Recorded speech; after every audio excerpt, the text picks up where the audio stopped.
Good evening, I'm Andrew Chang. Adrian is away. Tonight, the U.S. withdrawal from Afghanistan is over. About 3,000 people here, no running water, no school. But Susan Ormiston looks at the humanitarian crisis with no end in sight. Also tonight, already hit hard by COVID, Louisiana faces a storm cleanup that could take weeks. We'll look at what Ida left behind. Why some Albertans worried about COVID are asking for horse medicine. This just isn't a safe way to do that. And getting ready for school when the pandemic is still the main subject. What goes on in schools is a reflection of what is going on in the community. From nursing care to mental health supports, what do the kids need?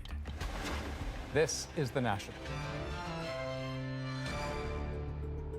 20 years of American military presence in Afghanistan had already collapsed to a single point, Kabul International Airport. Now, even that point has disappeared. A few hours ago, the airport fully evacuated, America's longest war over.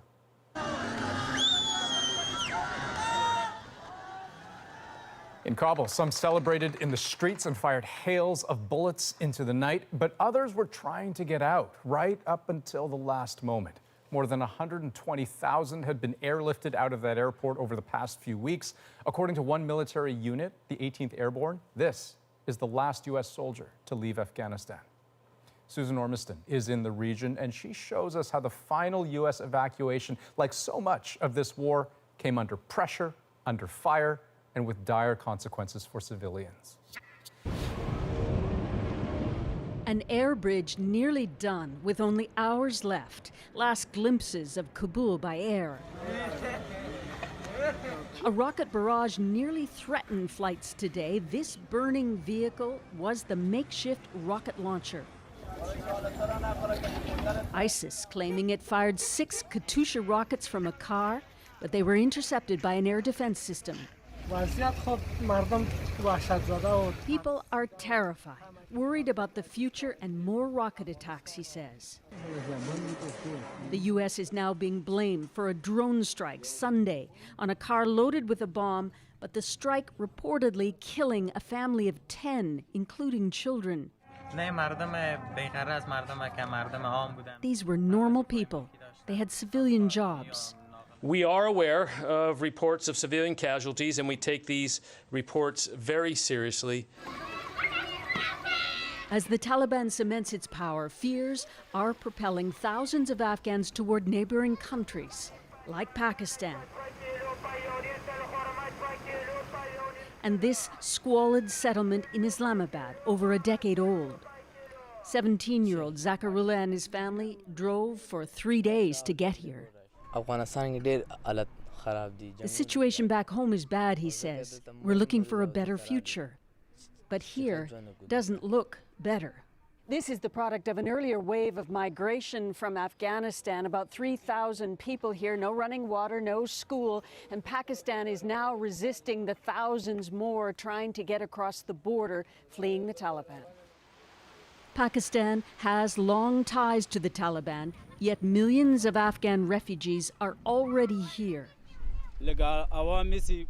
Nasser Khan says with the Taliban in power, everyone is confused and afraid, his relatives stuck at a closed Pakistan border crossing. With the government bluntly saying it doesn't want more refugees, leaving displaced Afghans on the move with few options. Just after midnight Afghan time, a reporter quoted a U.S. official saying the final plane is wheels up, the war is over, indicating the evacuation is done. So Canada, the U.S. and its allies are out of Afghanistan. And that near deserted airport in Kabul is a potent symbol of a startling shift of power to the Taliban, who have yet to announce a cabinet or a government. Susan Ormiston, CBC News, Islamabad. Now, the legacy of 20 years of war in Afghanistan, still uncertain, but we know it came at a tremendous cost. 2,461 U.S. military personnel were killed. And over this country's 12 years in Afghanistan, Canada lost 158. The losses for the Afghan national military and police, at least 66,000, and the number of Afghan civilians killed in the fighting, more than 47,000. Now to the story of Hurricane Ida's punishing strike on the U.S. Gulf Coast last night. At least 2 people are dead after one of the strongest storms to ever hit the country, and the damage, it is extensive. It shattered the power grid, plunging all of New Orleans into darkness. Trees are down, cell towers crumpled, and water's everywhere.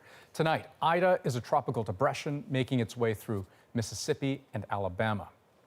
Now, there is fear that the number of dead could be higher. Today, the focus was on reaching anyone still trapped by water or debris. Here's Cameron McIntosh with tales of survival and what the next few days could hold. As feared, Hurricane Ida didn't hold anything back, raising water up to 4 meters as 240-kilometer-an-hour winds tore at trees and buildings. Oh my God! That's the roof of a hospital. And that's part of the roof of that school. Hi, Aubrey. This is Tiffany Miller. I'm actually in the attic right now. Tiffany Miller, one of thousands stranded for hours, trying to escape the rising water by climbing up. It came in kind of quick, so the only thing that we could do was climb in the attic. Not far away, rescue crews spent today looking for others stranded, like Tomika Marshall. It progressively got worse till it was ankles, knees, almost chest level, so we just put the dogs on the counters, and then we climbed into the attic. No one has any cell phone service or anything. This man, just one of many people taking their own boats out to look for family and friends. Just hoping that they're safe and hoping we can get out there soon to them. You know, right now it's just a waiting game. They're not letting us out there right now. The storm cut a swath through Louisiana, hitting New Orleans head on, then overland into Mississippi, tearing up everything in its path. Power was cut to 1 million people. Authorities say it may take weeks to fully restore amid all this destruction. I think the damage is catastrophic. It's the worst that I've seen in the 20 years that I've been in the parish. Fortunately, unlike Hurricane Katrina 16 years ago, most of the levees held. Still, the damage is immense. Comparisons are being drawn between the sheer force of the storms. As predicted by the National Weather Service, this is one of the strongest storms to make landfall here in modern times. We need people to continue to shelter in place. Speaking from the White House, President Biden urged those stranded to be patient, promising the full resources of the government. We're going to stand with you and the people of the Gulf as long as it takes for you to recover. Today, an idea of what that will look like, with lineups for essentials, food, water, gas, even from stations that are themselves in ruins. Thanks, sir. Yes, sir. All under punishing heat, and with the ongoing threat of COVID, Ida will certainly bring its own recovery challenges. Cameron McIntosh, CBC News, Winnipeg. Now, as you saw, some people rode out the storm in their attics, but others got caught in their cars and needed help getting out, like this woman in New Orleans. Right. When I open you will have water inside the car, right? 1, 2, 3, go. Let's go. Now, this is actually an off-duty Italian naval officer rescuing her, helping get her door open and leading her through that waist-high water that was still rising. Other cars were also abandoned, the water reaching their roofs. And this will give you an idea just how fast those floodwaters were rising. These are security camera images from a Louisiana fire station, before and after shots, taken just 1 hour apart as Hurricane Ida moved through. Bare ground, a roadway, even what looks like a garage, completely submerged so quickly. Okay, now to Canada's federal election campaign. Our reporters are following the leaders of the main parties as they try to win your support. Let's begin with Travis Danraj, who's with the Liberal campaign in Iqaluit. On a whirlwind 4-hour tour, the Liberal leader promised more money on 2 issues the Nunavut riding has grappled with for years. $2 billion to increase the supply of homes for First Nation, Inuit, and Métis, and $1.4 billion over 5 years to enhance mental health supports. And the lessons we learned during COVID, we have to continue into the coming months and years as we build a better future for everyone. The NDP incumbent decided not to run, so the riding is considered to be in play.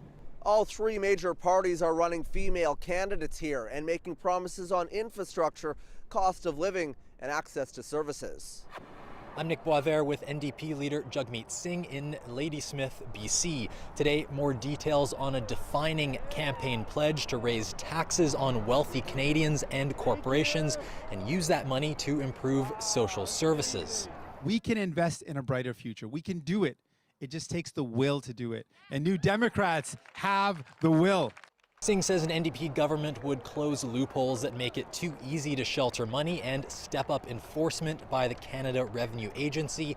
He's betting the sight of huge corporate profits during the pandemic has Canadians open to change. I'm Janice McGregor with the Conservative campaign, which took a bit of a puppy break today. Aaron O'Toole had his family and their dog Wexford with him at this rescue dog sanctuary in a Liberal-held riding north of Toronto.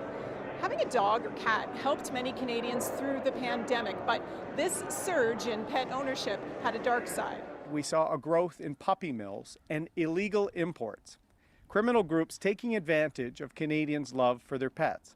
And tragically, we've also seen an increase in animal abuse and violence, closely tied to the increase in domestic violence. Conservatives are promising to ban puppy mills, to stop unethical breeders, and to add animal cruelty as an aggravating factor in domestic violence prosecutions. The party says people are really responding to this part of their platform as Conservatives continue to introduce their new leader to Canadians. Now, in every election, parties are forced to contend with candidates who draw attention for the wrong reasons. Today, it was the Conservative leader who had to break from his campaign message to respond to a question about a longtime MP. David Cochran shows us what makes her controversial. The Liberal budget is a deceitful betrayal.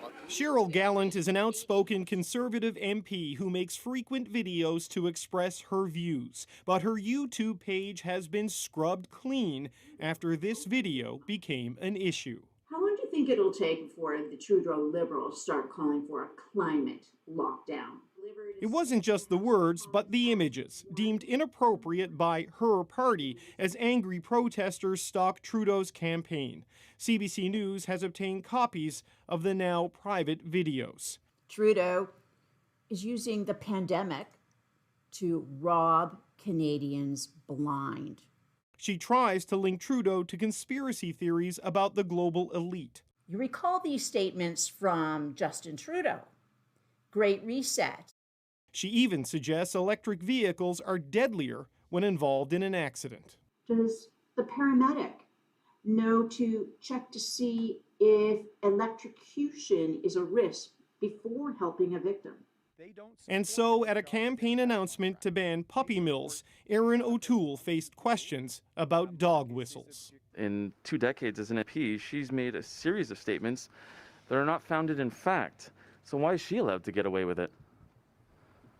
Our team is running on Canada's recovery plan, and every single person running as a Conservative candidate is committed to our 5-pillar plan.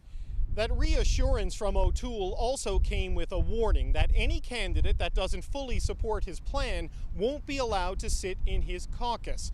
A clear attempt to maintain the moderate image O'Toole is presenting in this campaign. David Cochran, CBC News, Ottawa. A Conservative candidate in Nova Scotia dropped out of the race today. The party says it urged Troy Myers to withdraw after a woman made a public allegation of sexual assault she says occurred in 2019. Myers said he denies the allegation and will fight to preserve his reputation. Because all nominations across Canada were locked in today, his exit means the Conservative Party will not have a candidate in the riding of Dartmouth-Cole Harbour. Canada's fourth wave continues to build, surging especially in the west. And in per capita terms, Alberta is seeing the fastest growth of all. The month of August has seen average daily new cases in the province more than quadruple to nearly 900. COVID-19 hospitalizations following a similar trend. More than 400 are now seriously ill, and many others are still vulnerable. Alberta has one of the lowest provincial vaccination rates, with just 59% of the total population double-dosed. And despite strong evidence that vaccines work, Aaron Collins shows us why some people not only aren't convinced, but are turning to a drug often used to deworm livestock. It's not a request Lance Olson expected to come up at his Southern Alberta feed store. When people are calling, they're calling for the ivermectin fluid. And those calls started probably last fall. A product sold for years for deworming livestock now being sought out by people looking to treat COVID-19. People are looking for a way to avoid or to prevent or to treat COVID without taking the vaccine or getting the vaccine. And this just isn't a safe way to do that. No clinical studies have proven that ivermectin can treat or prevent COVID. Still, it's been pushed as an alternative treatment by some skeptical of vaccines. And myself and my team, including this Ontario MP now running in Alberta and critical of the Prime Minister's vaccine-focused COVID response. I've never heard him mention ivermectin or many other drugs that could be useful in this fight. Amen. Rhetoric that's fueled interest in the drug. So much so, the U.S. Food and Drug Administration had to put out this tweet warning against using the drug to treat COVID. Similar warnings have appeared in Canada, but interest in ivermectin remains. It's becoming increasingly astonishing to us that we're actually seeing patients now demanding this as treatment, even though there's no proven benefit for COVID. Alongside Caleb Wallace. In the U.S. over the weekend, a prominent anti-mask protester died of COVID-19 after refusing to be vaccinated and treating himself with ivermectin and vitamins. Health officials insist the best way to protect yourself from COVID is to get vaccinated.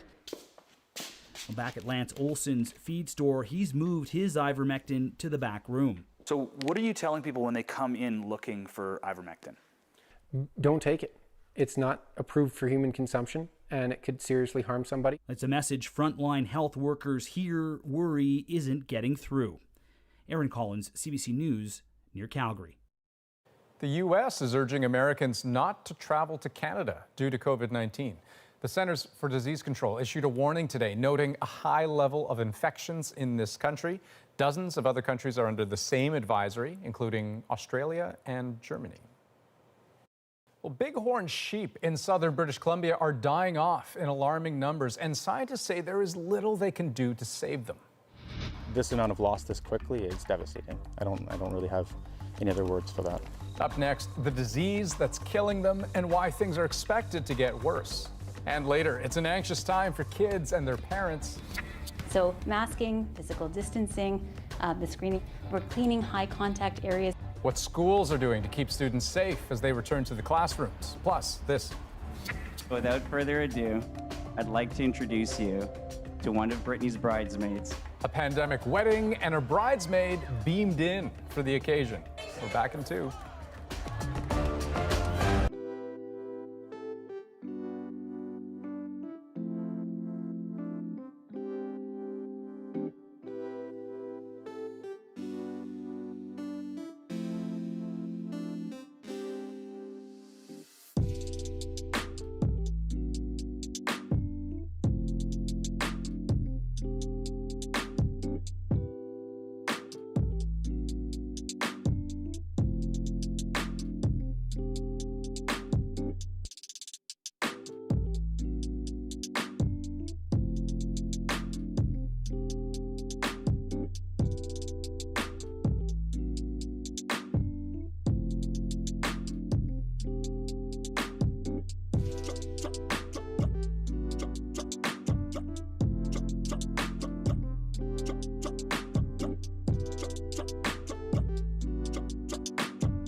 Welcome back. At the sex trafficking trial of R. Kelly today, testimony from a man who says the singer abused him when he was in high school.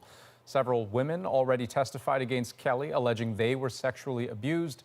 The 54-year-old has pleaded not guilty. An 18-year-old Mexican boxer remains in a Montreal hospital tonight after being knocked unconscious by a Quebec fighter over the weekend. Jeanette Zapata had to be carried out of the stadium on a stretcher. The fight's promoter says she is in critical but stable condition. Now in southern BC, high numbers of bighorn sheep are suddenly dying. Scientists call it a mass mortality event. Brady Strachan tells us what's behind it and how the summer's heat and drought are making it harder for this iconic animal to survive. That potential mortality should be coming up. Yeah. It's not the kind of wild sheep chase these researchers want to be doing. They're searching for California bighorn sheep using equipment that tracks radio collars on the animals. The individual with the collar is most likely towards the highway. Their readings indicate 9 to 12 collared sheep in the region are no longer moving, and that usually means the animals have died. So we're looking in like the 60 to 80% mortality rate from a potential population of 230 to 250 individuals. So it's a mass mortality event really is what's occurring here. California bighorn sheep are one of 4 species of wild sheep in BC. The animals are susceptible to infections which have decimated herds. The disease that is killing sheep here is called blue tongue. It's a viral infection transmitted by small flying midges that's not often seen on this side of the border. Biologists believe seasonal wind patterns move infected insects from areas endemic in the U.S. up here into southern British Columbia. Outbreaks continue until the first frost in the fall, which kills off the midges infected with the disease. Biologists say record-breaking temperatures and a lack of rain this year are also a factor. With few water sources, sheep congregate in groups, increasing opportunities for the disease to spread. This disease, as it currently stands, is exacerbated by this drought period and is going to be more frequently due to human-caused climate change. So there's another mortality. Many of the deceased animals have ended up near a wildlife fence. It's grim work for researchers as they come across carcass after carcass across the landscape. This amount of loss this quickly is devastating. I don't really have any other words for that. Conservationists are concerned about this herd and wonder if it will be able to recover to numbers seen before the outbreak. They're an iconic species. Here in British Columbia, I don't think most people know how many sheep or how special it is here. Near the end of a depressing day in the field, a glimmer of hope. There's one live one right there. Oh, thank God. Researchers hope this ewe will be one of the few bighorns to survive and be an important member of the herd as it tries to recover from this deadly year. Brady Strachan, CBC News, Grand Forks, British Columbia. Well, schools are preparing for the return of in-class learning with a 4th wave taking off across the country. We're looking at making sure that masks would be used if singing's happening inside. Up next, a closer look at how schools are preparing and trying to keep kids safe. Plus, being back in the classroom comes with a lot of anxiety for some. So we will talk to an expert about how students are coping. But first, can Doris hold on? Will she even hold on for a medal here? It's looking like Wegerman is going to go to a second gold. It could be the Canadian, though. It is Paralympic record, and indeed a win for America's Wegerman. Doris holds on for a Canadian silver. Yeah, that's another medal for Canada at the Tokyo Aquatic Center, provided by 18-year-old Danielle Doris from New Brunswick. It is her first ever Paralympic medal and Canada's 12th at these Games.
My big sis Lydia's back in town. Do not be friends with Lydia. She's on the warpath. I should have sent Lydia packing after the wake. I mean, did you hate me that much? My husband is sleeping with the enemy. Keeping secrets from your kids and not talking about your feelings is unhealthy. Don't ask me to get involved in your family's crazy criminal shit. The Finley Collins aren't criminals. The level of your betrayal is Shakespearean. It's gonna be a bloodbath.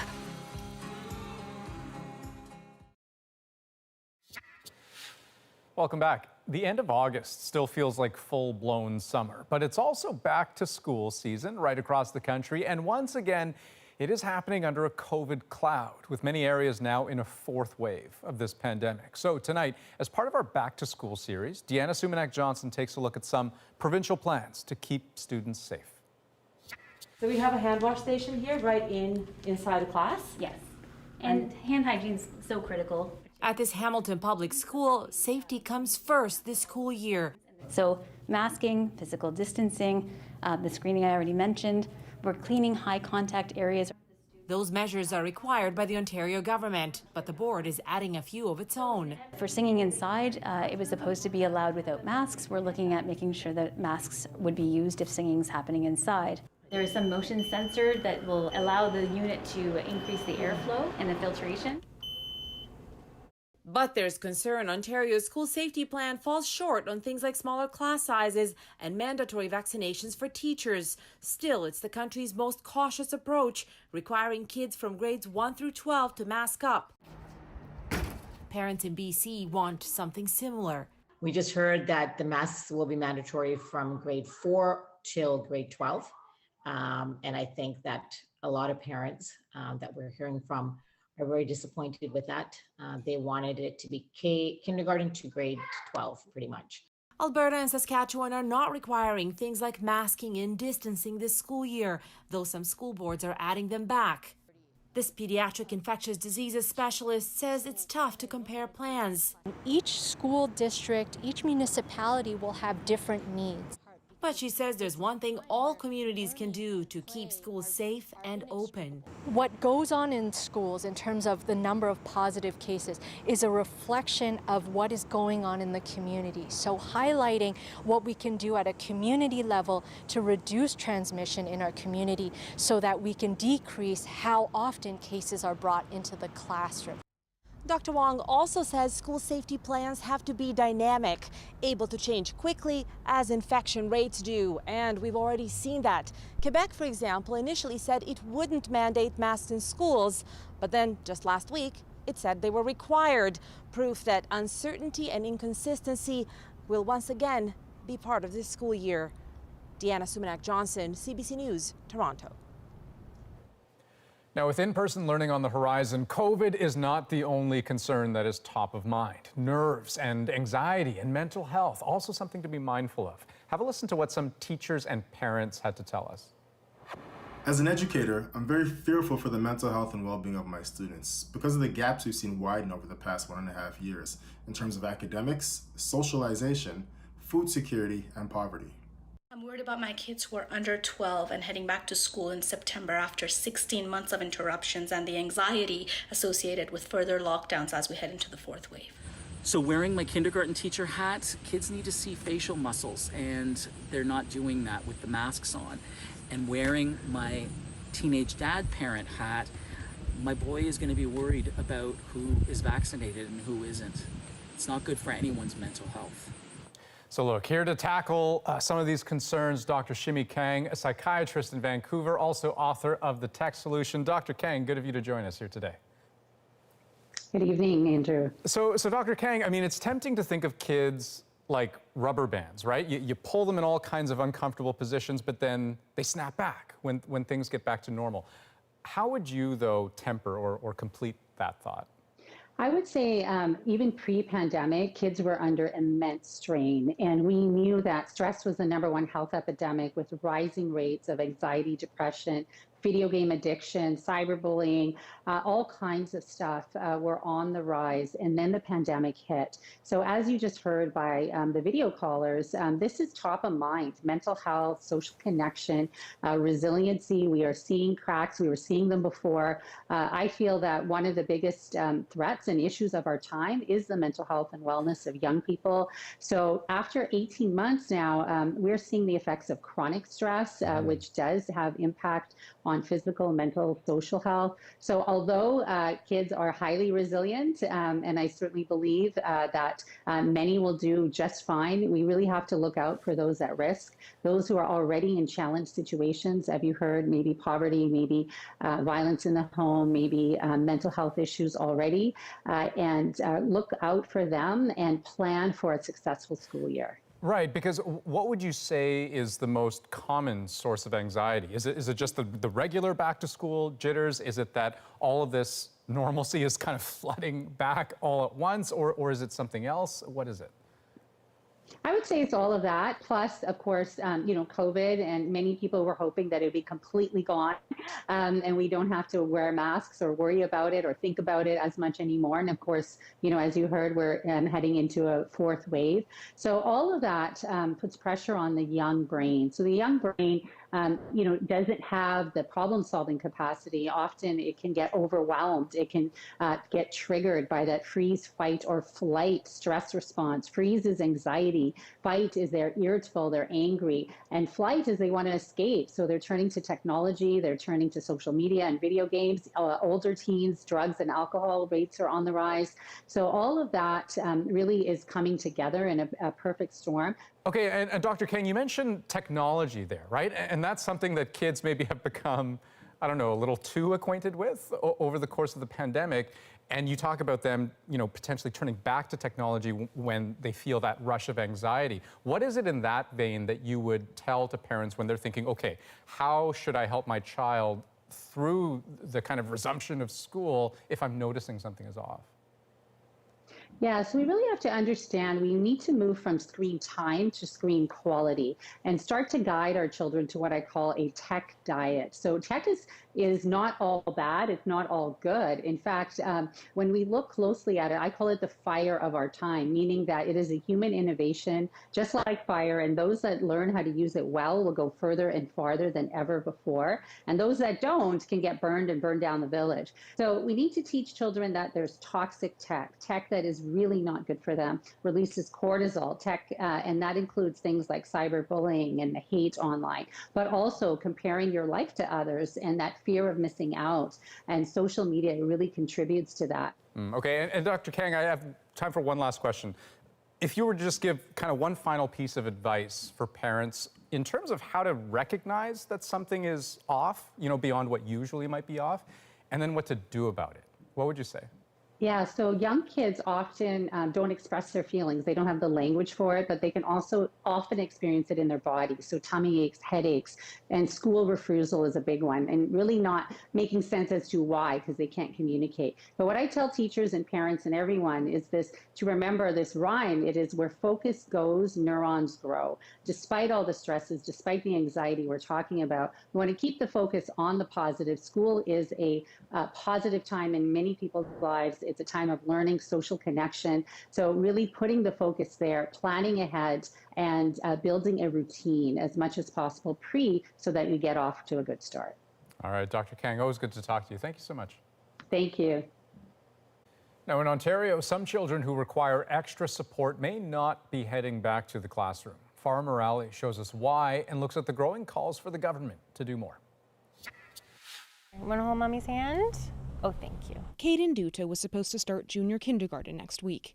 He was born with a neuromuscular disease and needs a dedicated nurse with him in class. But his mother was recently told that might not happen. What we have been told is that there is a severe nursing shortage in Ontario that is especially impacting home care nursing, which also provides school nursing. It's part of the same system. And so because of this severe shortage, Caden doesn't right now have full-time nursing scheduled for school. I'm really frustrated. Martin isn't alone. CBC News has spoken to 3 other parents, including Joanne Witt, who are in a similar position. Witt's 4.5-year-old son Hudson has a congenital heart defect and he needs a nurse to regularly monitor his oxygen. But she too was told there simply wasn't one available. I'm sad for him because I know that he really enjoys when he does get to play with other children. He needs to go to school for the socialization aspect because he has been isolated. Today, hundreds of Ontario ER doctors signed an open letter to Premier Doug Ford demanding a pay increase for nurses, saying they're quitting in unprecedented numbers. In a statement, the Ministry of Health said the government will be spending $61 million to support the recruitment and retention of nurses through initiatives designed to expand enrollment in nursing education programs. Our agency who provides our night nursing is, looking through all their thousands of nurses to see who has availability and who might be able to do this, but nobody can create nurses out of thin air. For now, it's all hands on deck for Martin, who says she won't stop trying to find a solution. Hayden, how old are you? Yeah, 4. Farah Morali, CBC News, Toronto. Well, with a close election race, it is too early to predict a winner, but some ridings may well be worth watching closely. This could be a swing location, absolutely. Up next, David Common takes us into the heart of a bellwether riding. Plus, a little later, a bridesmaid's appearance at a pandemic wedding, straight out of science fiction.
This election, make your vote count for you, your family, your community, and all of Canada.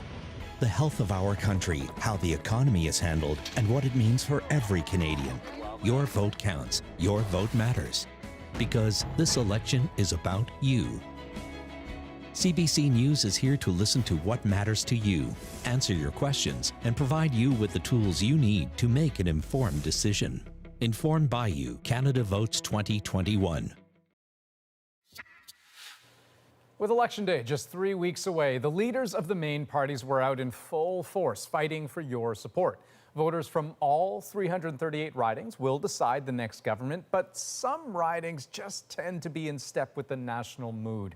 In Ontario, Peterborough-Kawartha is one of those bellwether ridings, a place where some people believe the winning candidate is bound to be in government. David Common paid a visit to Peterborough-Kawartha to try to get a feel for the political mood there. Here's what voters told him. This may seem about as far away from the campaign trail as you can get, but there's something of a political crystal ball in these waters. It's sort of this politically important area because they go for who ends up winning. You know, which means they change their vote. This could be a swing location, absolutely. Joe Lineberry, a transplanted American turned local boat business operator, is amazed by the people here. They're engaged, and they read, and they care. And it's not just blinders on, driving down the road, accepting whatever's given to them. This riding, Peterborough-Kawartha, is Canada's most reliable bellwether. In the rise and fall of politics, the region known for its Trent Severn locks and canals has, with just one exception, elected an MP from the party that goes on to form government for 6 continuous decades. So we figured it's a good place to take the political temperature. How are you? Our government, to me, has doled out way too much, way too fast, and way too long. This is a vacation destination, so many here are not from this riding. Some just don't like any of the political choices before them. I don't know, they all promise you this and that and everything so they can get in. And then once they're in, no different than all the other ones. Yes, there is plenty of cynicism. Others, though, not even really aware there is a vote. We're telling you. Okay, September 20th. Okay. September 20th. Step on dry land, plenty who'd rather get clear of COVID before doing anything else. Let's just get through this one problem at a time. And it could backfire on Justin, which would be unfortunate for me. And I think we could easily be looking at another minority government and coming out of it at the end of it, not any further ahead. We got Trudeau again, and, you know, I don't know if he's going to get in. Yeah. And then we've got the Conservative, and he's really not known. Yeah, well, I've noticed you're not using his name. No, I can't even think of it. Others, much less focused on leaders, instead zeroing in on issues. Daycare. Daycare? Daycare. Yeah. Affordable daycare. The environment matters a lot to me. I'm Indigenous, so a part of that is, you know, not really trusting the government a whole lot. So that plays a factor into everything. In 1989, Donna Rourke, raised in this riding, wants to see help for those with addictions. the only people dealing with this are the police and the jail guards, and they're not trained for it. So what we need is some federal help to find facilities for all these people that are experiencing these mental health issues. And locals know their political power. I don't think Trudeau should have called an election right now. Yeah. Now, That's the way I feel. Will that change your vote? There's a good chance, because I did vote for him last time. How do we protect, how do we get the services that people need while paying for it without ballooning it out? Like, inflation's a huge thing. Justin Bieber is the Prime Minister. You got it. Well, no, kids. Justin Bieber isn't on the ballot. Not this time, anyway. It's a different Justin. Well, he wants to be Prime Minister again, so he's sort of applying for the job, but there's other people who want the same job, and so Canadians get to choose who gets that job. We have to decide if Justin's the right person or not. Political lessons from this visiting family. But they've got it down, too. But sometimes you have to vote to make sure some party won't win, just so you have to be strategic instead of... Strategic voting. That happens in many ridings, and certainly has before in this bellwether. Will Peterborough-Kawartha's hold its title for being Canada's most reliable current bellwether? Yeah, we're gonna know in 3 weeks. David Common, CBC News, Peterborough, Ontario. Well, a new technology is turning roofs, walls, and even windows into solar panels. I hope the next step will be city planner and architecture start to take a look solar shingle technology. Up next, why some are hoping they could be the building blocks of a greener Canada. But first, quite the outdoor scene for a couple of friends near Timmins, Ontario, finding this moose in the bush stuck in the mud. Authorities weren't responding, so they figured they had to act quickly. To help rescue the animal, they used straps around its antlers and an ATV. And with their help, the animal finally got out, caught its breath, and ran off.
We give you the tools. You make the choice. CBC provides everything you need to make an informed decision on Election Day. It's your future, so join the conversation. Informed by you. Canada Votes 2021. It's the ultimate sand sculpting showdown. Go big or go home. We're coming for ya! I want to win! But their toughest opponent is sweet Mother Nature. It's not just a beach battle. It's a race against the tide.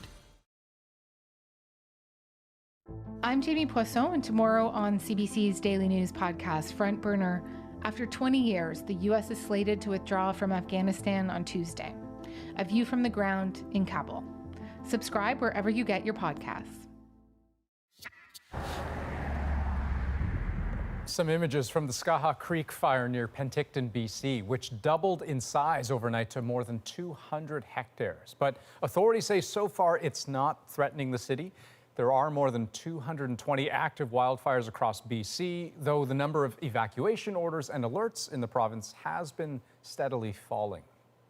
Well, scorching summer and now a looming election has put climate policy top of mind for many Canadians. But as party leaders debate whose environmental plan is better, some Canadian companies are already working to cut down emissions by making solar technology more widely available. Inayat Singh has the story. You're going to get maximum sun exposure, electricity generation. Carlisle Coutinho wanted his home in Oakville, Ontario to generate its own electricity, but didn't want to put bulky, unsightly solar panels on his roof. So instead, he had these solar shingles installed, which look like and do the job of regular shingles, never have to be replaced, and also produce electricity. As you can see, they're so seamless, they look great. The roof actually looks better with the shingles on it than it did before. I've had so many neighbors actually text me and say they're so jealous about how great it looks and the fact that, you're doing good as well. They're called Building Integrated Photovoltaics, or BIPV, which integrates solar technology into home building materials. I hope the next step will be city planner and architecture start to take a look solar shingle technology to start to think about adopt like a green power to the whole community, to their plan. Mitrex is another company that produces BIPV panels that look like everything from marble to brick. It even makes windows that convert solar energy to electricity. 5 years ago, I thought about the idea of why is all the heat and the energy going to waste? Why not utilize that energy, utilize the sunlight and the heat that we have, and turn them into electricity? The company says buildings designed with BIPV can create about 80% of the energy they need. This professor of building engineering worked on Canada's first net zero public building. We are at an important stage in the development of buildings as energy producing systems, not just energy consuming. He says the price of BIPV materials is affordable and hopes it will soon become a major part of a greener electricity grid. Inayat Singh, CBC News, Toronto. Well, COVID has forced us all to get a little creative to see loved ones at a distance. But this Toronto couple got extra creative in very futuristic fashion. That story's next.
The feud is back. What's up, Canada? Showing off their moves. Oh, okay, you want to dance off? Let's go, let's dance off right now. Let's play the feud. Everybody's fired up. Family Feud, new season, September 27th on CBC and CBC Gem. This election, your vote matters. CBC News is here to provide you with the election tools you need to make an informed decision. Informed by you. Canada Votes 2021. Well, weddings have been a real challenge for people during the pandemic, trying to gather people from all over safely. But for one Toronto couple, technology has come to the rescue, and you gotta think much bigger than just a simple video call. When the groom realized that his bride-to-be's best friend could not be there because she's living in the UK, he did the next best thing to having her be in attendance. He beamed her in, and it's our moment. Without further ado, I'd like to introduce you to one of Brittany's bridesmaids from London, Sarah Reddington.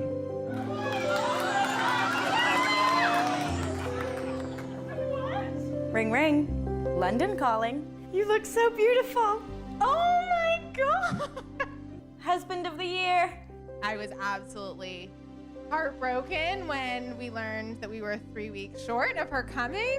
Our wedding was absolutely perfect, beyond truly anything we could have imagined.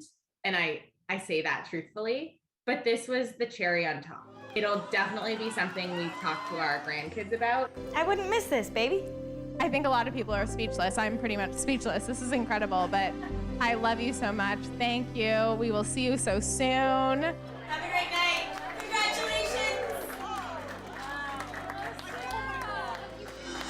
So apparently this is a thing. Not that it comes cheap. I think these kinds of holographic media companies, it can cost thousands of dollars to do something like that. But boy, what a memory to create, and apparently pretty lifelike. They were apparently taking photos together with the real life-size hologram. Pretty neat stuff. That's The National for this August 30th. Hope you have a great night.